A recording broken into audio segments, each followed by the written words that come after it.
Cuando se habla de supervivencia, te dicen supervivencia en bosque, en nieve, en desierto. Yo, a cualquier persona que le guste esto, ¿no? Yo siempre digo lo mismo. Yo te puedo llevar a mitad de la montaña, mismo punto geográfico, en primavera, en otoño, en invierno, si llueve, si no llueve, si estás resfriado o con un gripazo, si no has desayunado, si ayer te peleaste con tu pareja, si estás deprimido o no, si te has torcido un tobillo o te has lesionado. Y absolutamente toda la situación. Absolutamente. Entonces, para mí, el hecho de estudiar el entorno como tal es un error. Lo que hay que estudiar es el individuo. ¿Qué necesidades tiene y cómo yo, para mí es un tablero de juego un entorno, cómo yo coloco mis necesidades dentro de ese tablero de juego? ¿Qué es lo que tengo que hacer? ¿Qué estrategias para que mis necesidades estén cubiertas? Pues lo mismo en una comida familiar donde pues hay varias personas, donde yo sé que voy a tener un conflicto, pues ya empiezo a crear estrategias para que eso no ocurra. Y al final lo que te das cuenta es que todo en sí es supervivencia. Sí, puede llegar a ser un poco, nos puede llegar a un punto de que estemos un poco exhaustos, ¿no? El tema de ser tan analítico constantemente, ¿te pasa o...? No, porque al final juegas de otra manera. Es decir, lo que para mí es importante es diferenciar pánico y miedo. ¿Bien? Me explico. Cuando surge el instinto de supervivencia, el disparador es pánico. ¿De acuerdo? Pánico es miedo irracional y hay 4 patrones básicos: agresión, huida, bloqueo y sumisión. Bien. ¿Qué ocurre? ¿El pánico es malo? No.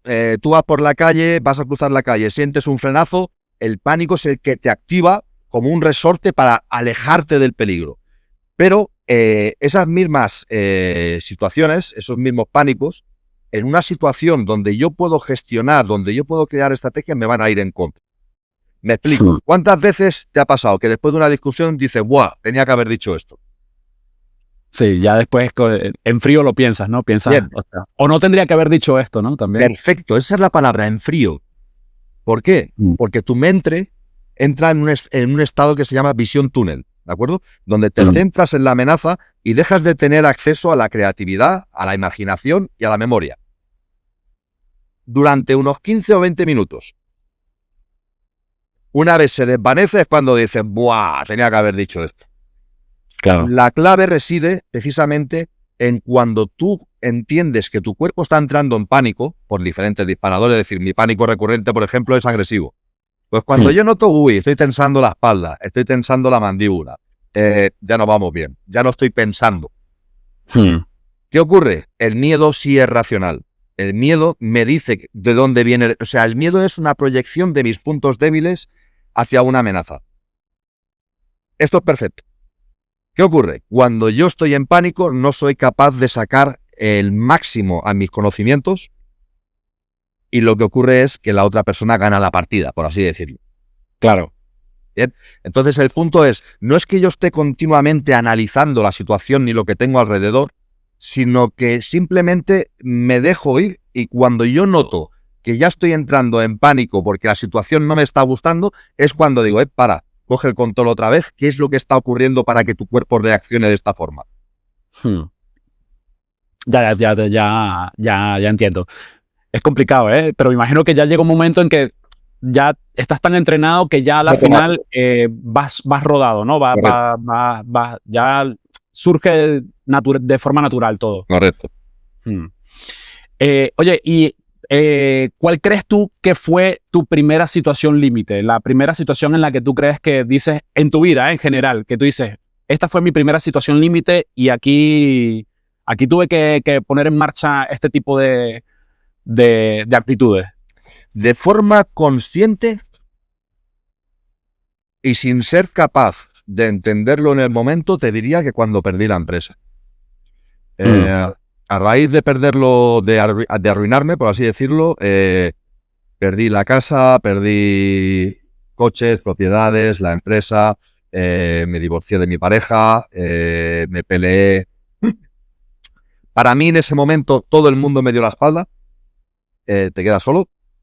y no entiendes nada, ¿no? Porque tú lo has hecho bien, has trabajado mucho, has pagado a todo el mundo, pero a ti no te han pagado, con lo cual te arruinas.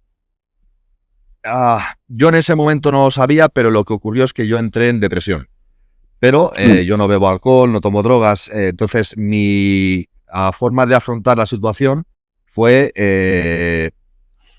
trabajar mucho. Es decir, yo me huía de la situación metiéndome en el trabajo. Entonces, Claro. tenía 2 o 3 trabajos a la vez, todos los días de la semana. Es decir, me basé mucho en el trabajo porque para mí, en ese momento, yo sentía vergüenza de haberlo perdido todo y de no ser capaz de haber llevado a mi familia adelante, ¿no? Eso lo ves con el tiempo. Pero fue una Claro. situación muy, muy compleja. Es decir, todos hemos pasado por la misma crisis. Y yo en esa época hubo un mes que fue crítico para mí, donde 3 compañeros míos se quitaron la vida, 3 amigos se quitaron la vida. Hostia. Y claro, ves que todo se desmorona y es muy complejo, ¿no? Tú sigues, simplemente te metes en el trabajo para no pensar, para tirar hacia adelante. Y sí que es cierto que años después, pues con la mente fría, analizas Claro. todo lo que has pasado y te das cuenta de eso, ¿no? De que la gente no te dio la espalda, sino que yo me oculté un poquito, me alejé de todo el mundo porque no entendía ni sabía qué hacer con la situación que tenía, ¿no?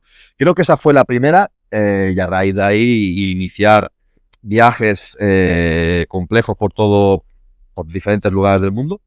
Han surgido varias, desde golpes de calor en mitad del desierto donde piensas que no vas a salir de ahí, a caerte en una placa de hielo en mitad de Groenlandia. Yo qué sé, es que me han pasado de todas. Me he caído por barrancos, me he tenido que coser a mí mismo, no sé, es que ha pasado de todo. Hmm. Oye, ¿y qué crees ahora ya después de haber pasado por esa situación, ¿no? De haber perdido la empresa y tal, y por muchas otras también que has comentado, ¿qué crees que duele más? ¿Una noche a menos 35 grados o ver cómo se cae, cómo pierdes la empresa y la casa y todo esto? Lo segundo, duele mucho más. Lo Es segundo. decir, cuando el daño te lo recibes tú solo, no pasa nada. Claro. Mueres o no mueres, da igual, pero cuando el daño acarrea también a familia, hijos, pareja, padres, etcétera, yo prefiero yo solo. Te entiendo perfectamente. Yo siempre cuando tomo decisiones, las tomo pensando en si me afectan solamente a mí o si afectan a mí y a mi familia. Si Pues afectan claro, a mí y a mi familia, ya no las tomo de la misma manera. Ya las tomo totalmente de enfocado acuerdo. de otra forma y creo que al final todos somos, en ese sentido, somos iguales, ¿no? Intentamos tomar las decisiones pensando mucho en eso y en la familia.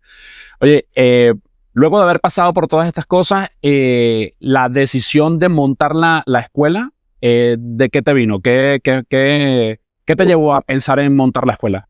Pues fue una casualidad, porque fue a raíz de esa época, como te digo, donde varios compañeros se quitaron la vida, se desvivieron. eh, Encontrar a un compañero que también estaba bastante mal y decirle, oye, ¿qué te parece si este fin de semana nos vamos los dos, nos vamos al campo, acampamos, encendemos un fuego, estamos tranquilos, ¿qué te parece y tal? Oye, venga, va, pues me voy. Y él vino conmigo, llevaba una mochila gigante con la tienda de campaña, saco de dormir, latas, el hornillo y tal. Y claro, yo iba como me había enseñado mi abuelo, ¿no? Pues con la pequeña navajilla en el bolsillo, un trozo de cordino y tal. Y claro, llegamos a una zona de río, yo me hice un chamizo con 4 ramas, me bajé al río a pescar 4 cangrejos y tal.